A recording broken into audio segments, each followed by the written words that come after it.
The snowstorm began just before midnight, blanketing the world in silence. I had always found winter beautiful, but that night, the snow felt more like a warning. It wasn't the picturesque snowfall you see in holiday movies. This was thick, relentless, and blinding. The kind of storm that makes you feel like the world is closing in. I was driving home from a work trip, my car loaded with luggage and a sense of relief. I had wrapped up a stressful quarter, and the thought of a warm fireplace and my favorite armchair was the only thing keeping me focused on the icy roads. But the snow had other plans. Visibility was nearly zero, and I was crawling along a highway that felt endless. Every mile was a battle, and the faint glow of my headlights barely cut through the swirling white. It was around 1 a.m. when I saw it, a pair of taillights ahead blinking hazard signals in the storm. The car was off to the side of the road, half buried in snow. Normally, I'd drive past. You hear too many stories about people setting up fake breakdowns to lure in victims. But something about this felt different.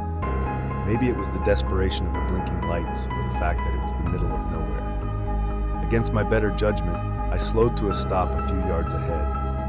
I left my engine running and climbed out, the cold biting at my face like tiny needles. The snow crunched under my boots as I approached the stranded vehicle, a silver sedan with a New York license plate. The driver's window was slightly cracked, and inside was a man in his late 40s, bundled up in a thick coat and scarf. He looked startled when he saw me. "You okay?" I shouted over the wind. He rolled the window down a little more, his face pale and drawn. I slid off the road, been trying to dig out, but it's no use. His breath formed thick clouds in the freezing air, and I could see his gloved hands shaking. I glanced at the tires, completely stuck in a drift. It was clear he wasn't going anywhere without help. "Do you have a tow truck coming?" I asked. He hesitated, looking down at his lap. "No cell service," he muttered. That should have been my cue to leave. No service meant no way to call for help if things went south. But I couldn't just leave him there either. The temperature was plummeting fast, and the storm was only getting worse. "All right," I said, sighing. "Let me grab a shovel from my trunk. We'll dig you out." The man nodded, but there was something odd about his expression. It wasn't relief or gratitude. It was wary, like he wasn't sure he could trust me. I brushed it off and headed back to my car, grabbing the small collapsible shovel I kept for emergencies. We worked in silence, the wind howling around us as we shoveled snow away from his tires. He barely spoke, and when he did, his words were clipped and anxious. At one point I asked where he was headed, trying to make small talk. "Just passing through," he said quickly. After about 20 minutes of digging, I suggested he try the gas. He climbed back into the driver's seat, turned the key, and pressed the accelerator. The tires spun, kicking up slush but barely moving. Frustrated, I motioned for him to stop. "We're gonna need traction," I shouted. "Got any sand or cat litter?" He shook his head. "No, just some luggage in the back." I sighed, glancing around. The highway was empty, not a single car in sight. The storm had swallowed the world. That's when I noticed something odd. There were no footprints leading to his car. The snow around it was pristine, untouched. It didn't make sense. If he'd been out here digging before I arrived, there should have been tracks. "Hey," I called out, trying to keep my voice steady. "How long have you been stuck here?" He paused, his hands gripping the steering wheel. "A while." The vague answer set my nerves on edge. I looked closer at the car. The windows were fogged, but there was no frost on the glass. The engine wasn't running when I pulled up, and yet he wasn't shivering as much as someone should be in this cold. My gut was screaming at me now, every instinct telling me to walk away. But I didn't. I couldn't. "All right," I said, forcing a smile. "Let's try again. Give it some gas." This time, the car lurched forward a few inches before sinking back into the snow.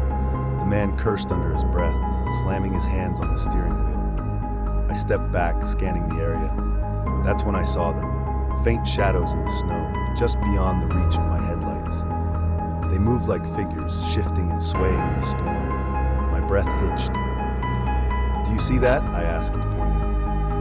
The man didn't answer. I turned back to him, but he was staring straight ahead, his face blank. I followed his gaze. The shadows were closer now, and for the first time I could make out their shapes. They weren't people. They were tall, twisted forms, their edges blurry and undefined, like smoke caught in the wind. "Get in your car," the man whispered, his voice trembling. "What?" I stammered. "Get in your car and leave, now." I didn't need to be told twice. I dropped the shovel and ran to my car, my heart pounding in my chest. As I fumbled with the door, I glanced back. The man was still in his seat, staring ahead as the shadows closed in. I shouted for him to follow me, but he didn't move. The last thing I saw before I sped off was his car, engulfed in darkness, the blinking hazard lights swallowed by the storm. I drove for what felt like hours, not daring to look in my rearview mirror. When I finally reached a gas station on the outskirts of a small town, I told the clerk what had happened. He listened, his expression unreadable, before shaking his head. "That stretch of road's been closed for years," he said. "Too many accidents in the winter. People kept disappearing." I wanted to argue, to tell him he was wrong, but I couldn't. Because deep down, I knew I hadn't just helped a stranded driver. I'd seen something else that night, something I'll never be able to explain. And every winter since, when the snow starts to fall, I think about those shadows. I think about the man who stayed behind, and I wonder if they're still out there, waiting. Winter's chill had settled over our small village, blanketing everything in a serene, icy stillness. The kind of cold that seeps into your bones, making even the warmest hearth feel inadequate. It was during one such unforgiving night that I found myself trudging through the dense forest, the path ahead obscured by swirling snowflakes. I had ventured out to gather firewood, a task that couldn't wait despite the worsening storm. The trees stood tall and silent, their branches heavy with snow, creating an almost oppressive canopy above. Each step I took was muffled, the world around me eerily quiet, save for the occasional groan of the wind. As I pressed on, I noticed something unusual, a faint, warm glow piercing through the dense woods. Curiosity piqued, I altered my course, moving toward the light. To my astonishment, I stumbled upon a house I had never seen before, nestled deep within the forest. Its stone walls were draped in ivy, and smoke curled invitingly from the chimney. Seeking refuge from the biting cold, I approached and knocked on the heavy wooden door. To my surprise, it creaked open under my touch, revealing a cozy interior illuminated by the warm glow of a roaring fire. The scent of freshly baked bread wafted through the air, and an inviting armchair sat beside the hearth. "Hello?" I called out, my voice trembling slightly. There was no response. The house seemed empty, yet it exuded a sense of familiarity, as if it had been waiting for me.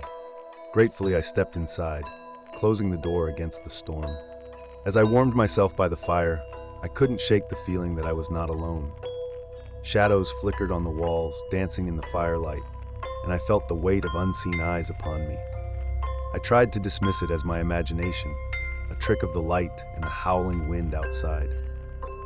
Exploring the house further, I found a modest kitchen with a loaf of bread cooling on the counter and a pot of stew simmering gently on the stove. Hunger gnawed at me, but I hesitated to partake in food that wasn't mine. Continuing my exploration, I discovered a small bedroom upstairs, the bed neatly made, as if anticipating a guest.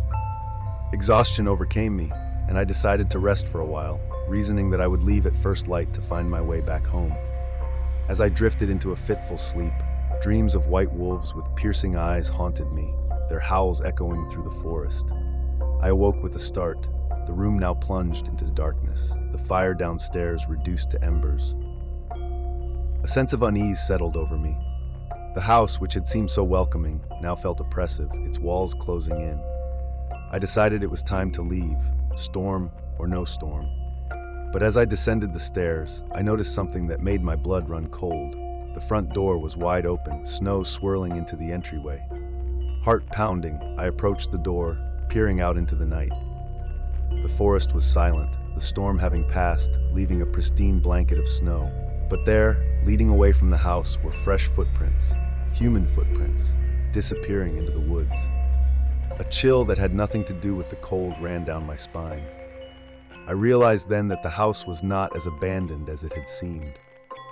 Gathering my courage, I stepped outside, determined to follow the tracks, hoping they would lead me back to the village. As I followed the trail, the forest seemed to close in around me, the trees whispering secrets I couldn't understand. The footprints led me to a clearing where an old, dilapidated cabin stood, its roof caved in and walls covered in moss.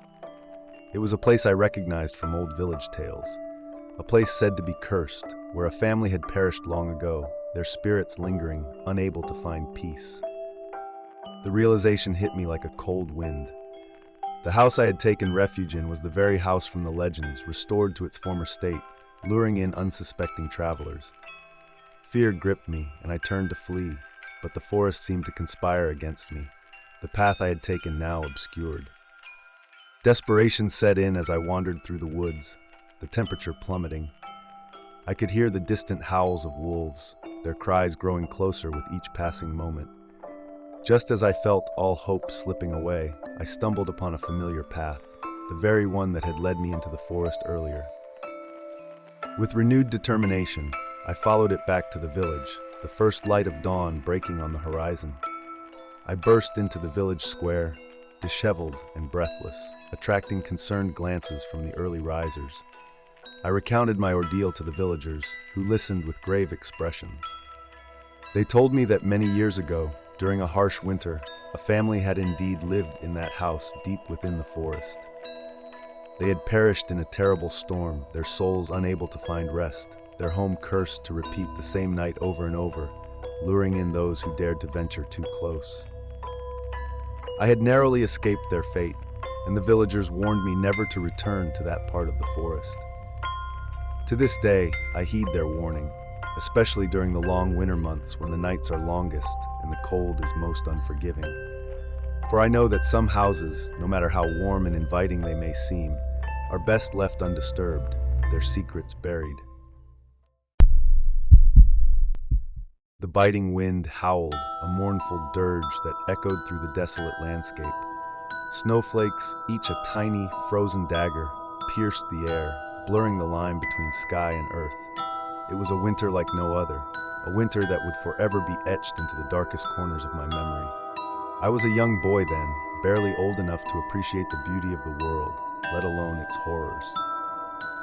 My family had decided to spend a quiet winter break in a secluded cabin, a place where we could escape the hustle and bustle of city life. The cabin, nestled deep within a snow-kissed forest, promised tranquility and warmth. Little did we know it would become a stage for a nightmare. As the days turned into nights, the temperature plummeted and the wind grew more ferocious. The cabin, once a sanctuary, became a prison, its wooden walls creaking and groaning under the relentless assault of the elements. The power flickered, casting eerie shadows that danced across the walls. The fireplace, our sole source of warmth, crackled ominously, its flames flickering as if they were alive, their light struggling to pierce the darkness. One night, as I lay awake, listening to the wind's mournful symphony, I heard a faint scratching sound coming from the attic. Fear, cold and clammy, crept into my heart. I called out to my parents, but they were fast asleep, oblivious to the terror that was unfolding. With trembling hands, I grabbed a flashlight and crept up the narrow, winding staircase. The attic was a dusty, forgotten realm, filled with forgotten treasures and forgotten fears. As I ventured deeper into the shadowy expanse, the scratching sound grew louder, more insistent. Suddenly, a pair of glowing eyes emerged from the darkness. They were not the eyes of an animal, but of something far more sinister. A creature, gaunt and skeletal, its skin pale and translucent, moved towards me with a silent, menacing grace. Its breath, a chilling mist, fogged the air around it. I screamed, my voice lost in the cacophony of the wind and the creaking of the old house. The creature lunged, its icy touch sending shivers down my spine. I stumbled backward, my heart pounding like a drum. In a desperate bid for survival, I turned and fled, the creature hot on my heels. I burst into my parents' room, shaking them awake. They looked at me, their faces a mixture of confusion and fear. Before they could react, the creature appeared in the doorway, its eyes fixed on me. A scream tore through the silence, a sound that echoed through the cabin and into the night. The creature lunged, its claws outstretched. Then, As suddenly as it had appeared, it vanished, leaving behind only a chilling silence. The next morning, we found strange symbols etched into the snow outside the cabin. They were symbols of an ancient, forgotten language, a language that whispered of dark rituals and unspeakable horrors. We knew then that we had encountered something truly evil, something that had been awakened from its slumber by the harsh winter.